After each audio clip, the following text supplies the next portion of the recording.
Учебниците историја и општество за 5-то и за 6-то одделение ќе доцнат уште некое време, зашто не се пријавиле професори да ги рецензираат. Конкретно тој за 5-то одделение, лани Сдруженијето на историчари детектираше 13 грешки, безмалку катастрофални. Во меѓувреме не се пријавуваат рецензенти, оти е познато дека историчарите уште на самиот почеток се противеа на концепцијата за спојување на овие предмети. Првиот и најодговорен министер за образование Јетон Шакири повторно со изјави за надеж дека проблемот ќе биде надминат, но ниту тој, ниту Бирото за развој на образование не чувствуваат вина за тоа.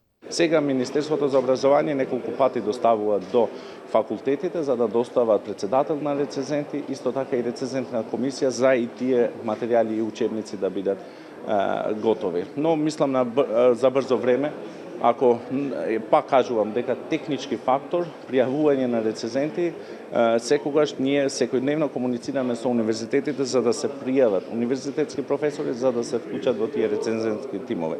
Шакири и претходно најави дека учебниците ќе стасаат до крајот на септември, но и овој рок се проби. Според концепцијата за основно образование која од 2020 се спроведува етапно и покрај бројните критики, седмоделенците ќе имаат нови учебници, на кои им претходи подготовка на наставни програми од Бирото. Заради и некои технички проблеми стигнавме да ги доставиме во овој период.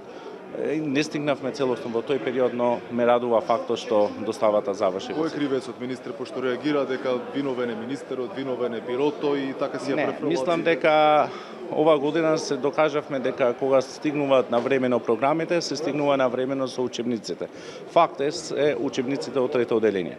Колку за подсетување меѓу катастрофалните грешки во така наречените учебници по нов концепт, стои дека Албанија не е источен сосед, а вторите ги сгрешија знамињата на две држави, па и го порасна Монт Еверес. Го сгрешија и периодот на античко време, а и напишаа дека Никола Тесла е изумител на електричната енергија. Претходно Комисијата за заштита и спречување од дискриминација реагираше дека дел од основците имаат нови учебници по историја, а како образложение од надлежните, добиле дека се чекало прво мешовитата комисија со Бугарија да заврши со работа, па потоа ќе се правеле и печателе нови. Комисијата најави тужба против надлежните институции, оти де факто на овој начин учениците им се повредува правото за еднаков пристап до квалитетно образование.